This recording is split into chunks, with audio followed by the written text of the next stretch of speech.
When a bag of mixed feed is more expensive than a bag of cement, it's no longer agriculture, it's dependency. On average, across the regions of Russia, Ukraine, and Kazakhstan, the cost of a kilogram of industrial feed has tripled in the last 10 years. The irony is that our grandmothers near Vitebsk, near Kursk, and in the Almaty region fed dozens of chickens without a single gram of store-bought mix. And those birds didn't just survive, they laid eggs like machines. Why have we forgotten what saved us during the hungry years? Why has what was once community knowledge become the know-how of Japanese farmers and trendy agrobloggers? History is cyclical, and today we stand at the same crossroads where the peasants of the 1940s once stood. During the war years and the siege of Leningrad, communal chicken coops, simple sheds behind a school or near a village council, saved many a village. In the village of Lipovtsy near Novgorod in 1942, chickens were kept on every street in rotation. One family watched them, another fed them, and a third collected eggs for the hospital. It was a true circle of mutual aid, and not a gram of mixed feed was used. Grain screenings, potato peels, grass meal, and just a little bit of fish meal when it could be found. In Kazakhstan, after the drought of 1975, women in collective farms raised chickens on barley broth and nettles. In Central Asia, instead of wheat, they used millet and cracked corn, mixing it with the sour leftovers of kumis. In essence, it was fermentation, though no one called it science then. In Belarus, they added kaisel, a mixture of whey and flour left over from the cheesery. The chickens ate, sang, and the eggs glowed orange with vitamins. Everything on hand was turned into feed. Unknown to the Japanese, grandmothers from near Polotsk were practicing what Tokyo today calls biotechnology. They knew fermented food nourishes better than dry food. Today, science confirms that in fermented grain, the amount of available B vitamins increases 2 to 3 times, and the content of lysine, a key amino acid for growth and egg production, increases by up to 30%. Lactic acid bacteria break down starch, turning it into easily digestible sugars, and improve the bird's intestinal microflora. And yet, they knew this even without microscopes, simply by sight. When chickens on fermented feed got sick less often and laid eggs longer, it was a living laboratory. But then other times came. The late 80s, early 90s.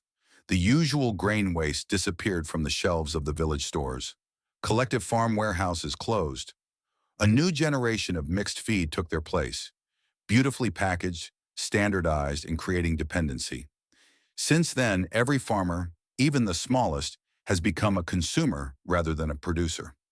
The economic conspiracy is simple. Nature cannot be patented. You cannot stamp a brand on nettles, whey, or sour mash, but you can on a pellet with a logo. Therefore, science, which previously served the peasant, began to serve the packaging.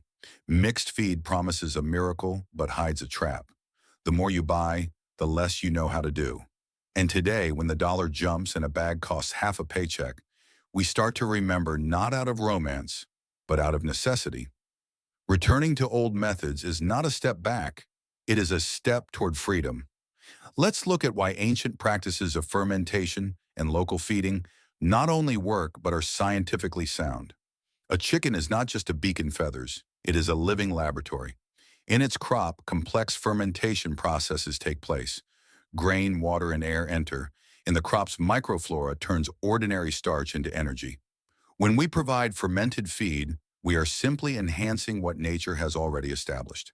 The acidic environment protects against pathogenic bacteria and increases the absorption of calcium and phosphorus, making the shells stronger and egg production more stable, even in winter. Practical advice: take an ordinary bucket, pour in cracked grain or a mixture of wheat and bran, and fill it with warm water in a 1-to-2 ratio. Add a spoonful of honey, whey, or just a handful of old feed. This is your starter. Leave it for 2 days in a warm place. If bubbles and a light smell of kvass appear, everything is going as it should. The chickens will be delighted, and you'll be surprised by how much grain consumption decreases. Our ancestors didn't know the word probiotic, but they knew the essence. There is no such thing as waste, only a lack of thought. Today, when every penny counts, the most revolutionary thing you can do is return to reason. Not to antiquity, but to sense. After all, knowledge only survives when it is passed on. And in the next part, we will open the next storehouse, Japanese methods that bring back to life what we have lost. Imagine a morning in a Japanese village, a hillside, mist over rice terraces, and next to it a low wooden shed from which a steady clucking is heard. There are no bags with bright logos, no clanging of iron feeders, just a bucket with a thick, slightly warm mass that smells sour and sweet at the same time. Fermented feed. Old man Nakamura, a third-generation farmer from Nagano Prefecture, says a bird must eat something living. And he is right. His chickens, like those of many Japanese peasants, live longer, get sick less often, and lay eggs that are called tamogadai in the market, an egg that glows like the sun. When I first saw this with my own eyes, I realized they are doing what we once did, only they have brought it to perfection. The Japanese don't just feed chickens, they create an ecosystem where everything is interconnected. The Matanai philosophy, waste nothing, use everything. It's not a slogan, it's an economic strategy tested over centuries. If you have peels, skins, or vegetable scraps left on your farm, it's not trash, it's a resource. In Russia, Ukraine, Kazakhstan, and Belarus, this principle has always existed. It was just called something else. Nothing goes to waste. And today, if you combine old traditions with Japanese technology, you can get a system that feeds chickens practically for free. Let's start with fermentation, because it is the heart of the Japanese approach. Science explains, during fermentation, microorganisms, lactobacilli, yeast, bifidobacteria, break down complex carbohydrates and proteins. This results in the formation of amino acids, vitamins, lactic acid, and enzymes. Lactobacilli suppress putrefactive microflora, and lactic acid lowers the pH in the chicken's intestines, improving calcium absorption. This means stronger shells, brighter yolks, and higher immunity. In 1 kilogram of fermented grain, the B vitamin content can be 3 times higher than in dry grain. This is especially important in winter when there is no green fodder. But the Japanese went further. They use multi-stage fermentation. First, they soak the grain with rice bran and a drop of sake, essentially a yeast culture.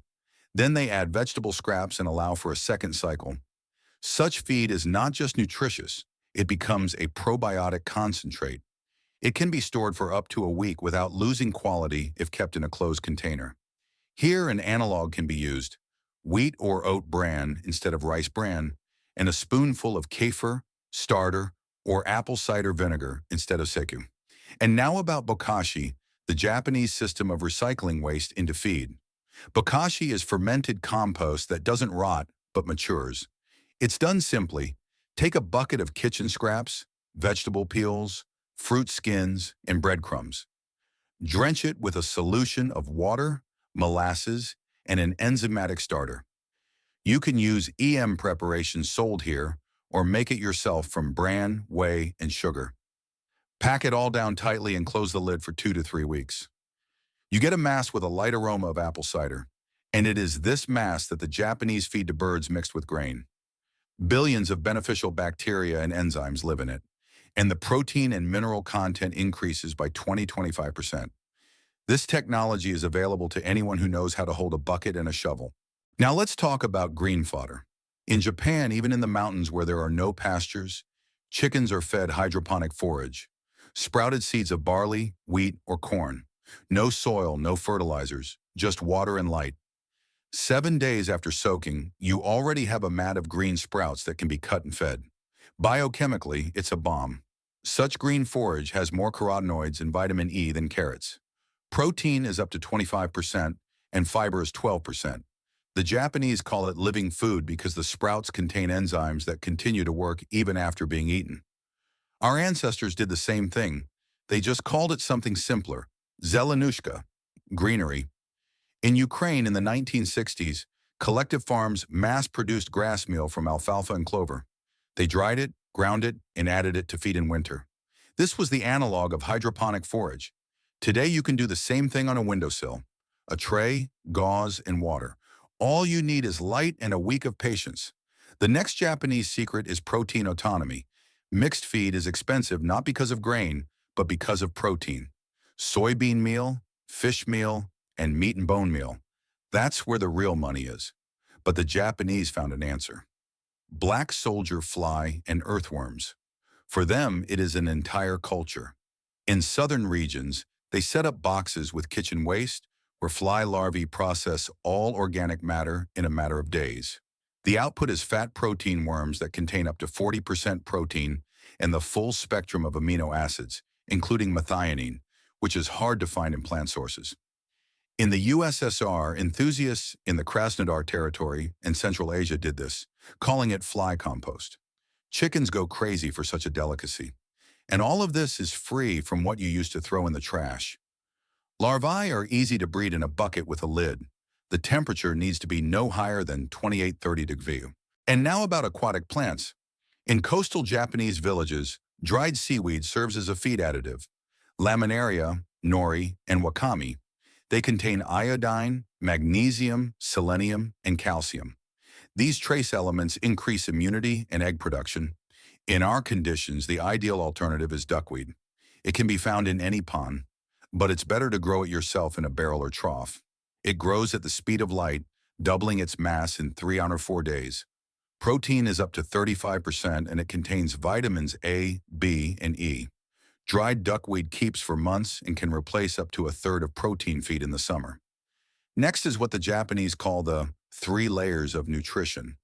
This is the structure of rational feeding. The base, carbohydrates, grain, and fermented feed.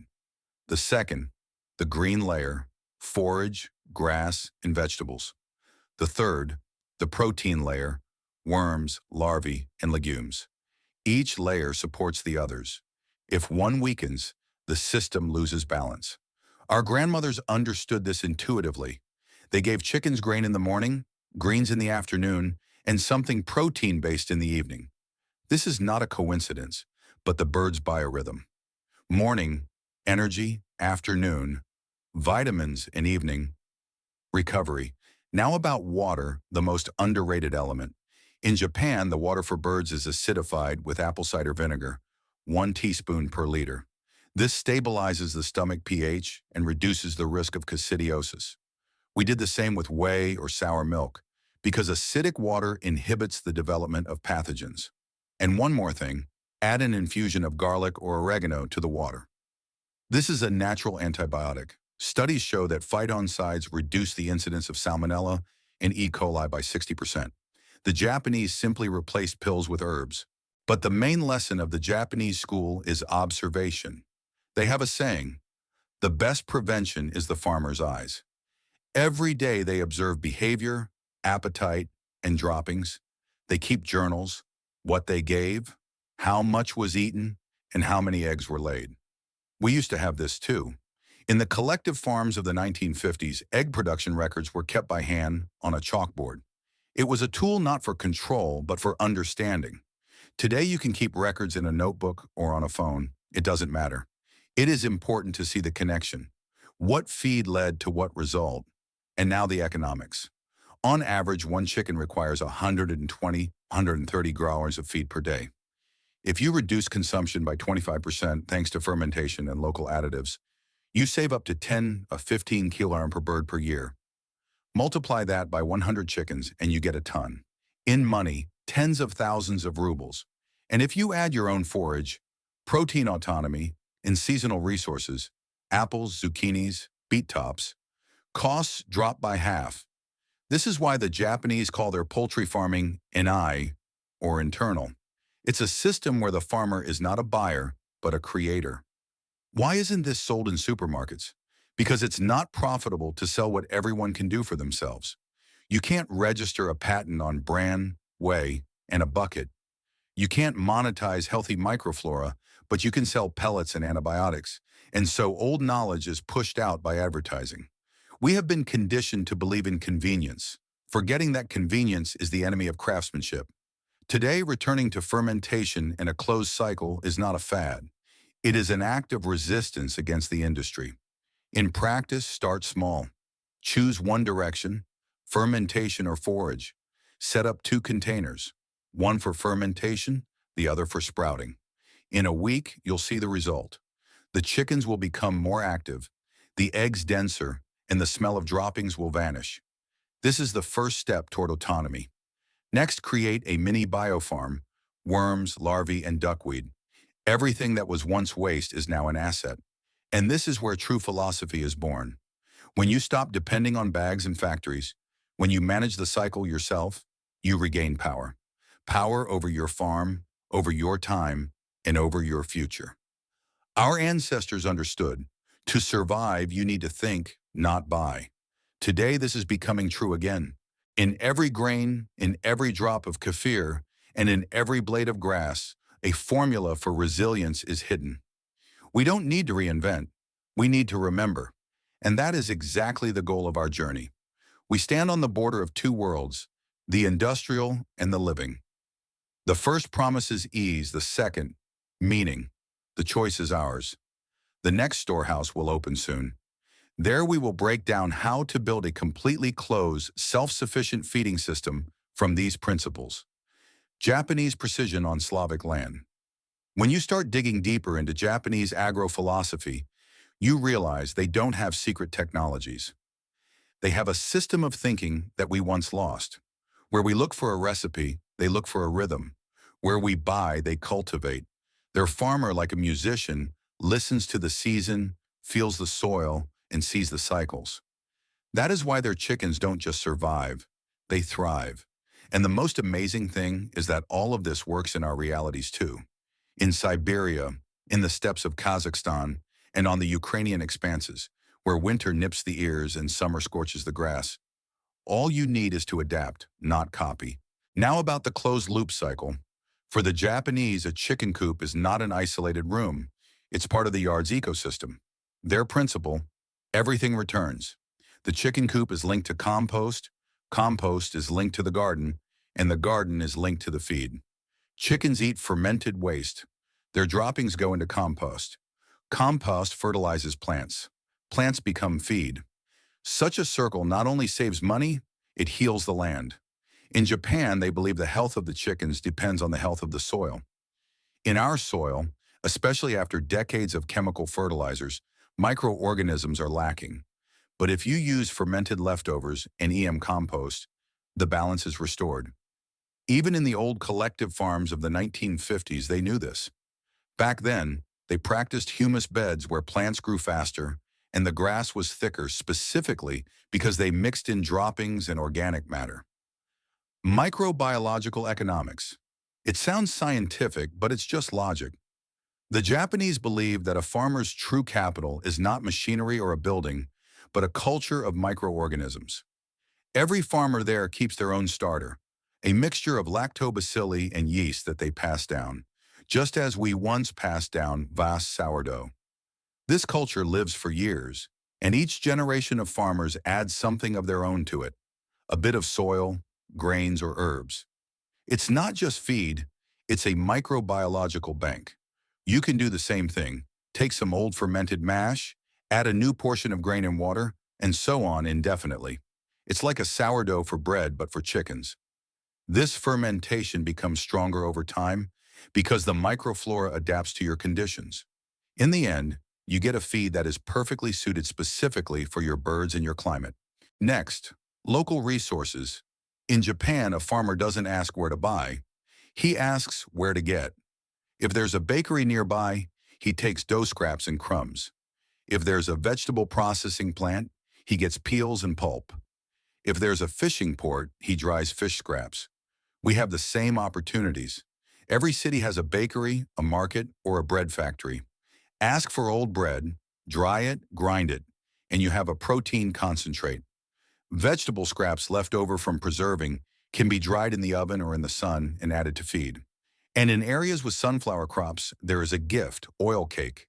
It's a super source of protein, 25–30% protein plus fatty acids. If you mix it with fermented grain, you get a powerful energy feed. The Japanese also pay attention to mineral balance.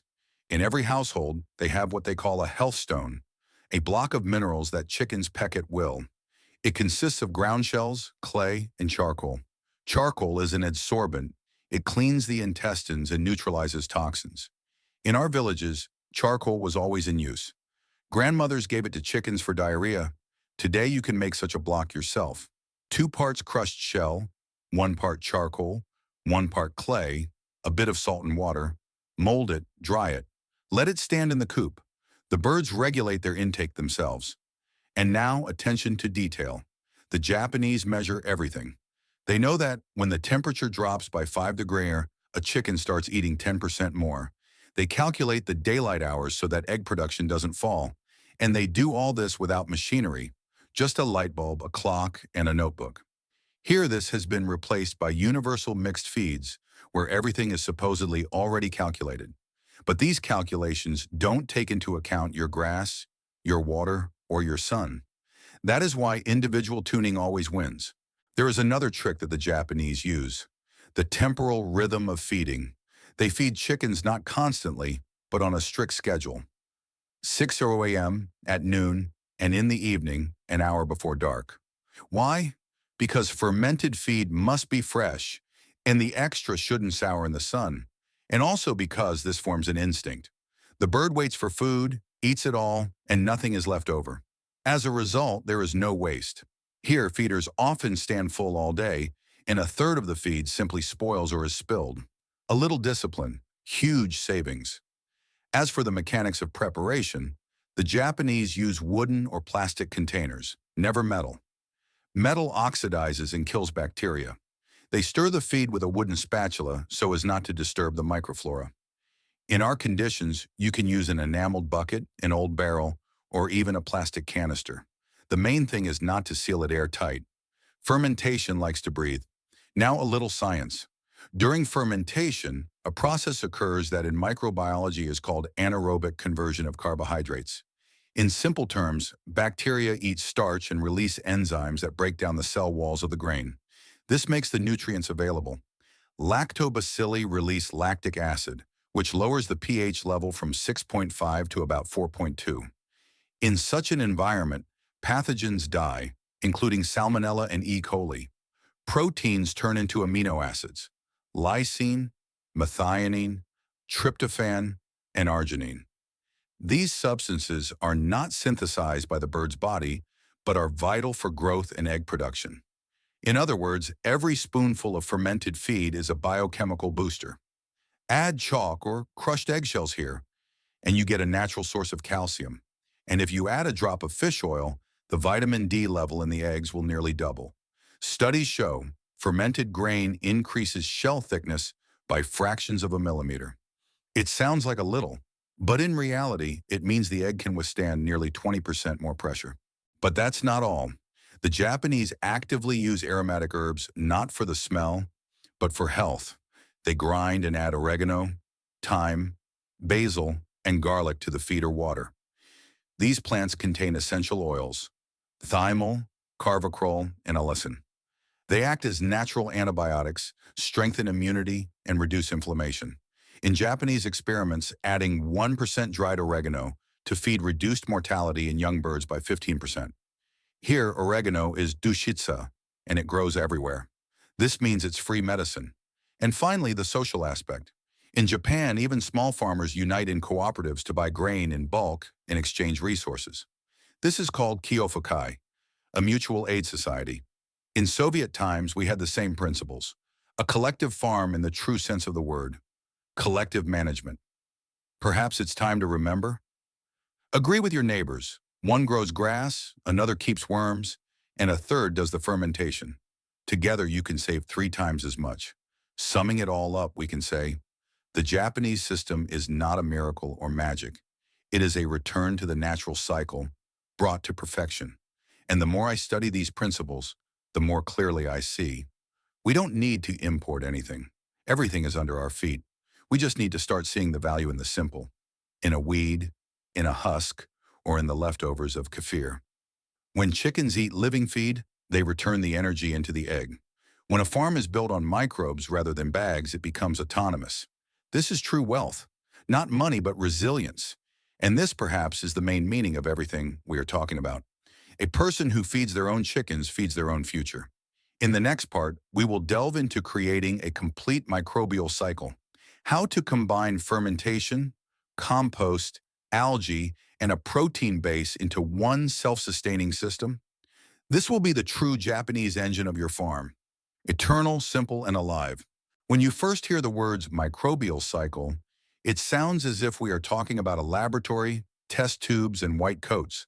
But in reality, it's a chicken coop, a barrel, and a little patience. In Japan, the microbiological cycle is not an experiment. It is a philosophy of a closed circle where everything that dies turns into something that feeds. And the most wonderful thing, this principle fits our realities perfectly. We live on land that still remembers the smell of humus, has heard the rustle of chicken wings, and knows the price of bread. All that's needed is to reconnect these links. Let's start with the basics. Chicken droppings, what most consider waste, the Japanese call farm gold. They don't haul it outside the fence, they turn it into a resource. On average, a chicken produces about 100 guaders of droppings per day. For 100 birds, that's 3 tons a year. But if this material is processed correctly, it becomes not just fertilizer, but a nutritional base for the entire cycle. In Japan, they make fermented droppings. They take dry sawdust, add fresh droppings, and an EM preparation, or just a bit of old fermented compost. They cover it, mix it, and leave it for 2 to 3 weeks. The temperature rises to 50, 60 degrees. Rot disappears, and the smell vanishes. After a month, a dry, crumbly mass without ammonia. The Japanese use this mass to fertilize beds where green fodder grows. And there it is, the start of the closed cycle. Chickens feed the plants, and plants feed the chickens. In our conditions, this can be done without any Japanese additives. Sawdust, straw, or old hay bedding, all of these are excellent bases. Add a little soil, a drop of whey, cover it, and leave it alone. The main thing is not to let it get too dry or too wet. When the mass begins to heat up and the smell of bread crust appears, the process is underway. After a month, you will have a living compost rich in nitrogen, potassium, and phosphorus. In laboratory analyses, the Japanese found that such fermented droppings contain up to 3% nitrogen, almost like a factory fertilizer. The difference is that your product is free and safe. Now for the next element of the microbial cycle, bacterial cultures. In Japan, they call it mother liquid. It's made from bran, molasses, and water. The process is simple. Bran is soaked, a spoonful of sugar or honey is added, and it's left in the warmth. After 3 or 4 days, the liquid becomes cloudy with a sour smell. That means the bacteria have woken up. They treat everything with this liquid: feed, droppings, and compost. It's like a starter that launches life. Here you can use an analog, a starter made of kefir, bread, and sugar. Take half a liter of whey, a piece of black bread, and a tablespoon of sugar, and leave it in a warm place. In a couple of days, bubbles will appear. It's ready. This solution can be diluted 1 to 10 and used to water feed, greens, and sawdust.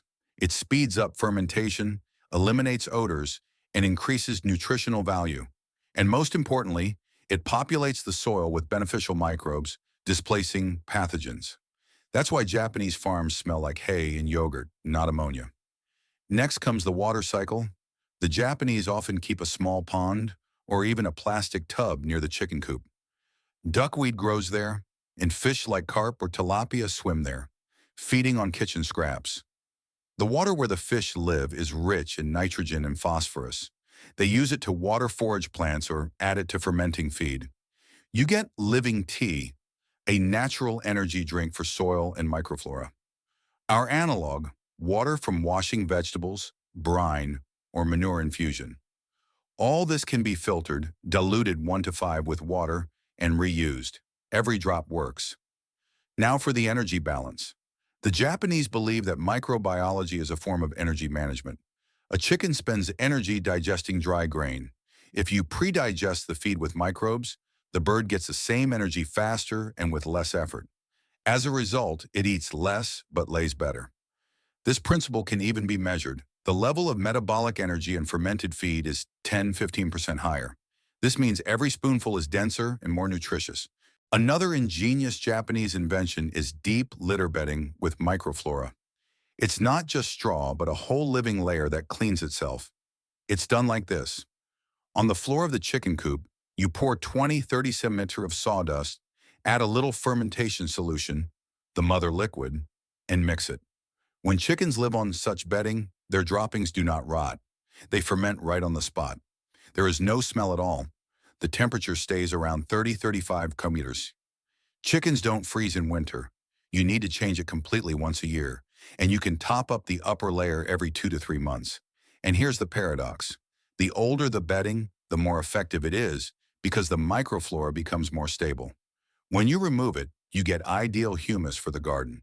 This is not just savings, it's a technology of the future that was under our noses even in the 60s, when village sheds didn't know the word disinfection, but smelled fresh. Now to the most interesting part, protein optimization. The Japanese don't chase percentages. They look for balance. They don't have a fetish for pure protein like mixed feed manufacturers do. They understand that bioavailability is what matters, not quantity. Protein from larvae and greens is absorbed almost completely, up to 90%, while from dry grain, only 50-60%. Therefore, they combine sources in warm weather, greens, duckweed, and insects. In cold weather, fermented legumes, soy, pea, or lupine waste. In our realities, you can grow lupine or fodder peas, grind them, and ferment them exactly like grain. This provides not only protein, but also phosphorus, B vitamins, and magnesium. An interesting detail, the Japanese add trace elements from ash to the feed. After they burn old straw, the ash isn't thrown away. It's sifted and a pinch is added to the feed or bedding. It's a source of potassium, calcium, and silicon. Silicon strengthens bones and feathers, making the shell denser. In our villages, ash was always added to feed to prevent parasites, and science confirms this. Silicon and alkalis create an environment in the body that is hostile to helminths. The Japanese also pay very close attention to light and air. They don't build airtight chicken coops. On the contrary, they always have ventilation and soft light. Why? Because bacteria die in dark and stuffy rooms, and they are the main allies. Enzymatic cultures are sensitive to air. If it's too dry, the microbes fall asleep. If it's too wet, they die. Therefore, a Japanese chicken coop is designed like a breathing organism. Air circulates, the bedding is warm, and humidity stays around 60%. In such conditions, the microflora stabilizes and regulates the balance itself. Here, you can achieve the same. Make an inlet pipe at the bottom and an exhaust under the ceiling. Simple physics, but it saves biology. In terms of numbers, the Japanese derived a 3D formula, 3 parts fermented grain, 2 parts greens, and 1 part protein supplement. For 10 chickens, that's about 1.2 kilos per day. In annual terms, savings reach up to 60% compared to industrial feeding. And considering that almost all ingredients are free waste, your profit grows even without an increase in egg production. But all this is not just technology, it is a worldview. When a Japanese farmer feeds chickens, he says, "I am feeding the soil." He understands that every bacterium in the bucket is an ally. Every crumb is part of the cycle. This is the ethics of labor, something we especially need today. We are used to looking for solutions in stores, but the real answers are in the bucket of kvass, in the barrel of duckweed, or in the old bedding under our feet. Remember how it was in our villages.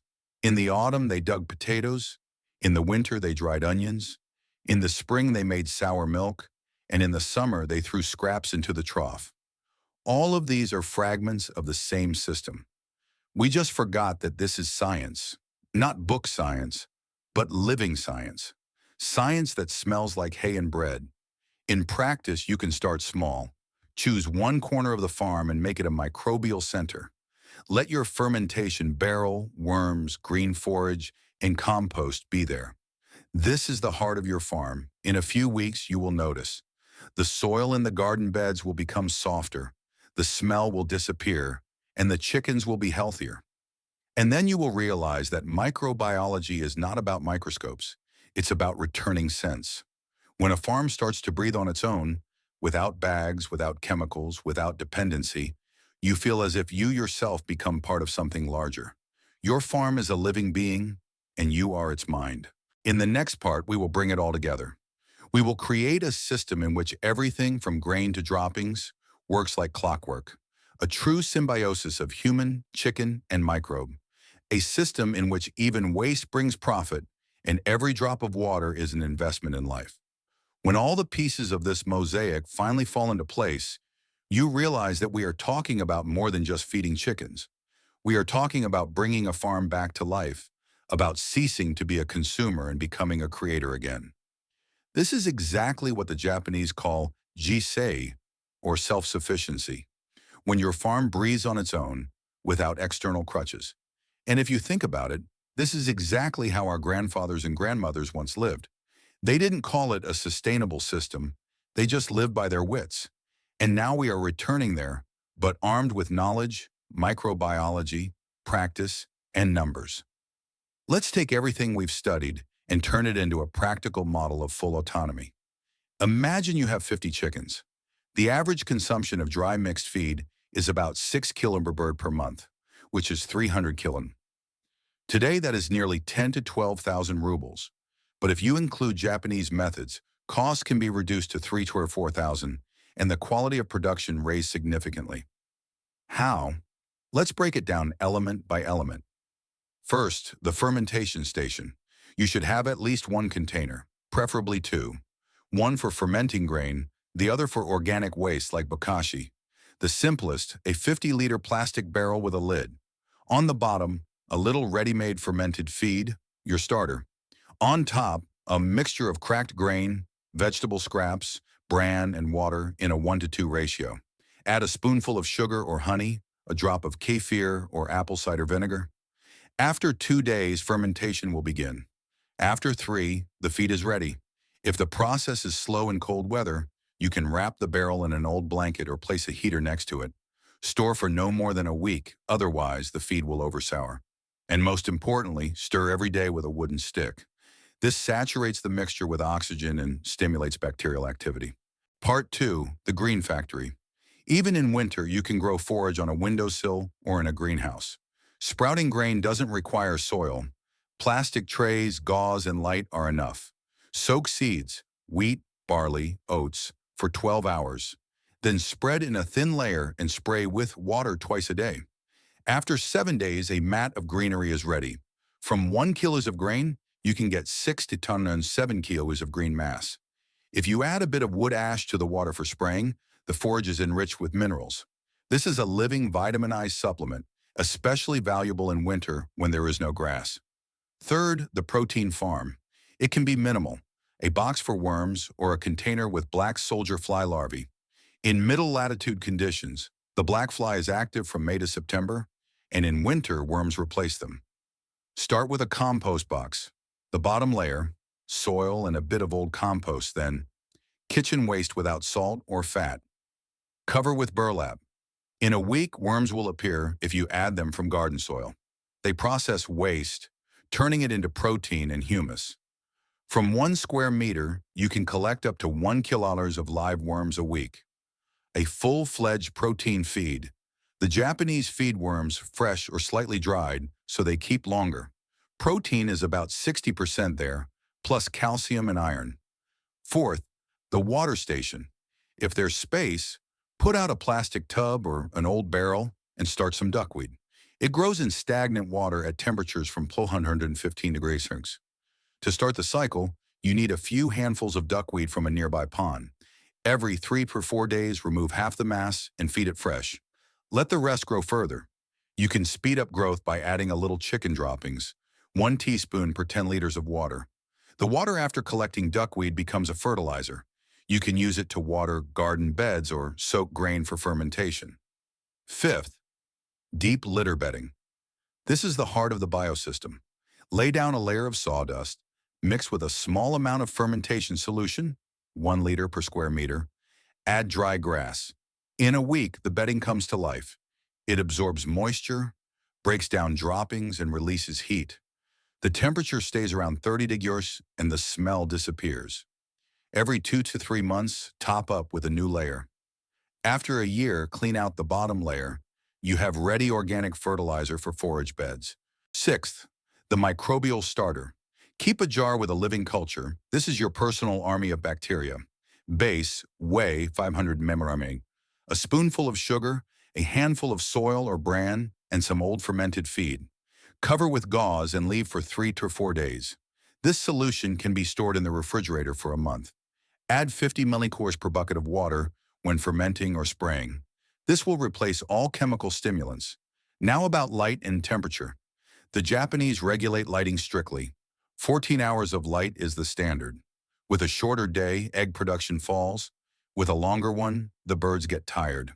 Use a warm light bulb with a timer to maintain the rhythm. In winter, the temperature in the coop should be no lower than -.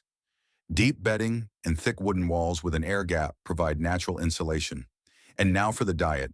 A composition tested by Japanese farmers: 50% fermented grain, wheat, corn, barley, bran; 20% green forage, sprouts, duckweed, vegetable scraps; 15% protein supplement, worms, larvae, legumes; 10% calcium mineral mix, shells, ash, clay, charcoal; 5% special additives, herbs, garlic, vinegar, whey. Such a diet provides complete nutrition without industrial mixed feed. The eggs become denser, the yolk, a rich orange, and feed consumption drops by at least a quarter. There is one more element that the Japanese consider sacred: observation. Every morning, the farmer walks around the coop, looks the birds in the eye, and listens to the sounds. This isn't sentimentality, it's diagnostics. If a chicken stops singing, it means energy is lacking. If an egg has a thin shell, add calcium. If the droppings are loose, check the water. In the old days, our housekeepers knew every chicken by name. Today, you can do it more simply. Keep a journal: date, number of eggs, feed consumption, and additives. In a month, you will see patterns you didn't notice before. And now for the philosophy. Why did this knowledge disappear? Because it doesn't bring profit to corporations. Nature cannot be packaged, patented, and sold in pellets. But it can be understood and used. When we return to natural processes, we exit the system of dependency. This is exactly what a true economic rebellion looks like. Every farmer who makes his own feed becomes independent of the market. He manages his own resources rather than waiting for mercy from manufacturers. And here is an important truth. A farm is not a business, it's an organism. When all the elements, chickens, microbes, plants, and human, live in harmony, the system begins to self-restore. You don't need to interfere, you need to direct. This is the highest form of mastery. To see how real this is, let's remember our grandfathers. In 1947, after a terrible drought in Kazakhstan and the Kuban, only those farms survived where traditional methods were preserved: green fodder, whey, and fish waste. Where they depended on supplies, the birds died. History is the best teacher. It shows that resilience always defeats industry. Now let's see what you get if you implement at least half of these methods. Feed savings up to... If this story has changed your view on traditional farming methods and how you can find independence on your own land, subscribe to our channel and give us a like. We continue to uncover the pages of history and technologies that someone tried very hard to consign to oblivion. Sow the future with us, for true treasures are always beneath our feet. The next chapter of our research will open very soon.